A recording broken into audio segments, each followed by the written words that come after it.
மதுரைக்காரங்க பத்தி அஜித் இப்படி சொல்லிட்டாரே. Ultimate star Ajithkumar மாதிரி ஒரு டவுன் டு அர்த் பர்சன் யாருமே கிடையாது. சினிமா மட்டுமில்லாம கார் ரேசிங் மற்றும் தன்னோட பேஷனுக்கும் முக்கியத்துவம் கொடுக்கிறார்.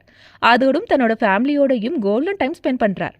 லேட்டஸ்டா ஒரு ஃபாரின் சேனல்ல பேசும்போது, என்னை தமிழன்னு யாருமே ஏத்துக்க மாட்டாங்க, அவங்க எல்லாம் பெருமைப்படுற மாதிரி நான் ஒரு நாள் சாதிச்சு காட்டி என்னை தமிழன்னு நிரூபிப்பேன்னு உறுதியா பேசினாரு அஜித்குமார். இந்த நிலையில நடிகர் சூரி மதுரைக்காரங்க பத்தி அஜித் கருத்து சொன்ன விஷயத்த ஒரு இன்டர்வியூல ஷேர் பண்ணார்.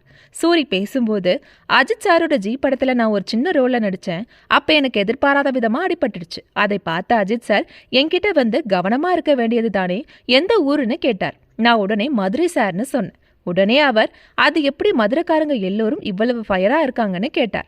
அஜித்குமார் மதுரைக்காரங்க பத்தி பெருமையா பேசின விஷயத்த தெரிஞ்சுக்கிட்ட மதுரை மக்கள் அவரை பாராட்டி தள்ளுறாங்க. அவ்வளவு ஏன், மறைந்த கேப்டன் விஜயகாந்த், விஷால் உள்ளிட்ட எல்லா ஹீரோக்களும் சினிமாவில் தன்னை மதுரைக்காரங்கன்னு ஆக்ரோஷத்தோட பேசின சீனையும் நாம பார்த்திருக்கோம் தானே.